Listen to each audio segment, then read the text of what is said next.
महाराष्ट्र जनसुरक्षा विधेयक हे महाराष्ट्र सरकारने नुकतेच विधानसभेमध्ये पारित केलं आहे। विधानसभेत पारित करून विधान परिषदेत सुद्धा पारित केलं आहे आणि ते आता राज्यपालाकडे सहीसाठी ठेवलेलं आहे। हे विधेयक अर्बन नक्षलवाद म्हणून आणलेलं आहे, परंतु अर्बन नक्षलवादाची व्याख्या सुद्धा या विधेयकात स्पष्ट नाही आहे।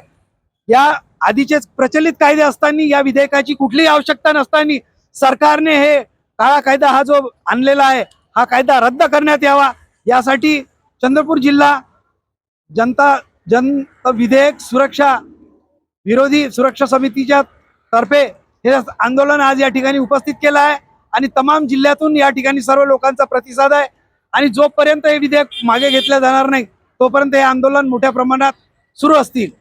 या आंदोलनाचे प्रमुख अंकुशजी वाघमारे मुख्य निमंत्रक आणि प्रमुख मार्गदर्शक कॉम्रेड किशोरजी जामदार, मी स्वतः रवींद्र उमाटे, त्यानंतर आमचे कॉम्रेड राजेशजी पिंजरकर, असे आम्ही सर्व लोकांनी ही कृती समिती जिल्ह्याची तयार केली आहे आणि हे आंदोलन शेवटपर्यंत मागे घेण्यासाठी आम्ही हे आंदोलन सुरू ठेवणार आहोत।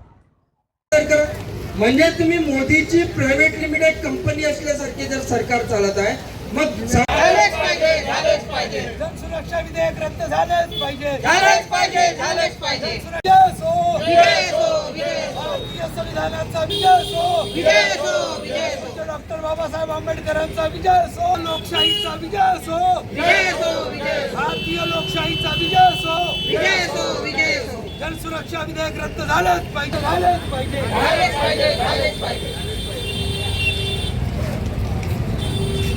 जनसुरक्षा विधेयक अभिनंदन करते, कारण का आपण इथं जे त्याचं हे द्योतक आहे असं मला वाटतंय।